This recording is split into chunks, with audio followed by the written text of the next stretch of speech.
I knew I loved doing, magic and comedy, and I knew that, when when I have the right setting, like what I do is something that feels different, know.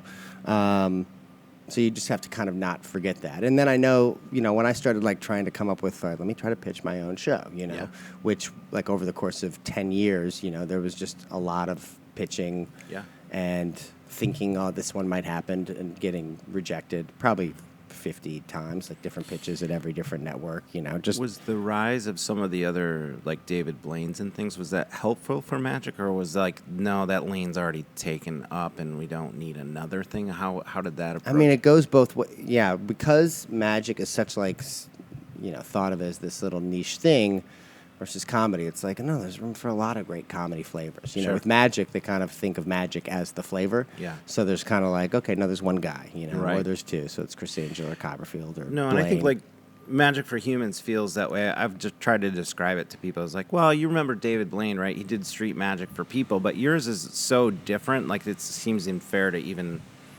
There's social commentary in your stuff within the tricks that you're doing, and it's with real people on the street, but it really has this narrative that I think that's what pushes it way over the finish line for me, is because we'll just explain that background about how you've layered in the writing and sort of pre-production something that's more than just like trying to freak people out on a street corner. Yeah, I mean, because Magic is powerful enough just to stand on its own. Like, hey, come see a trick, Yeah. But I feel like that's what everyone else is doing. So I find that Magic is it can be a great metaphor. It can be a great way, like a visual aid to illustrate a bigger point, or it's like a great icebreaker, a little key into a unusual little subculture where, you might be an outsider, except for the fact that Magic is this kind of universal language. It's like the great unifier. Everyone kind of loves Magic. Everyone kind of is amazed by Magic. We're all using the same logic to take it in. Yeah. So it kind of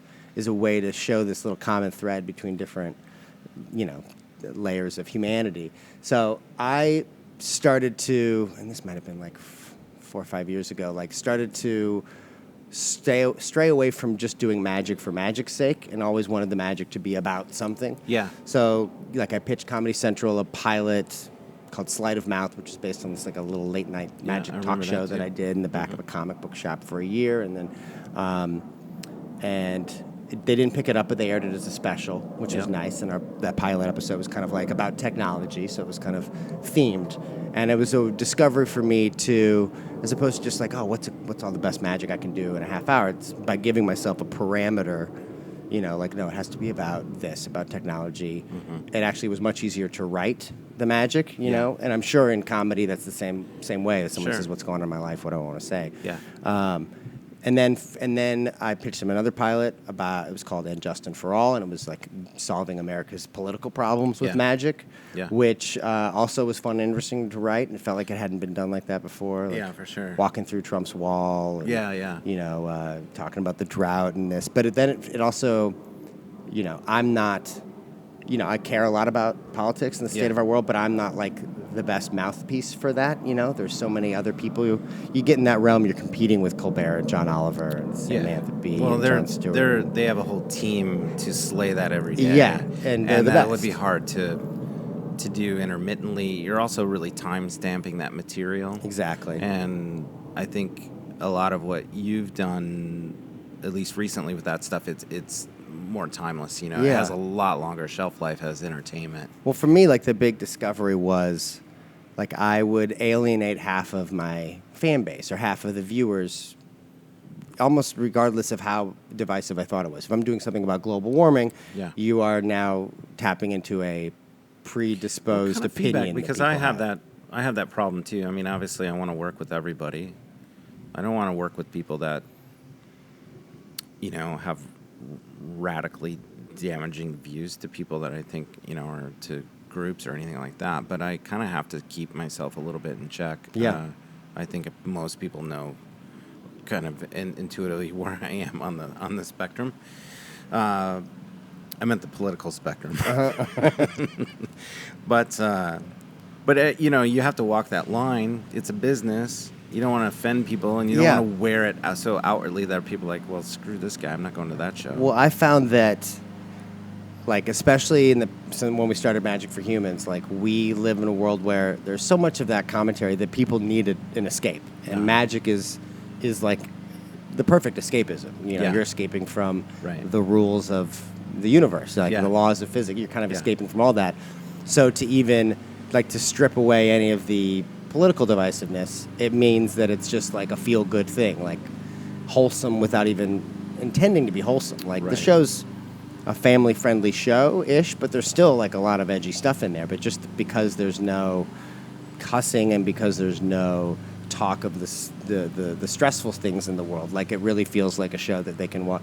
Someone Yeah. could watch with a grandparent or Sure. their kids or anything, and that felt really, really good when I would then go tour and people would tell me like, oh, what the show meant to me. Like, I was able to, you know, I got through a hard time by watching the show, or, you know, I had some really amazing laughs with, you know, my Right. family members who I never get to watch a thing with. Yeah.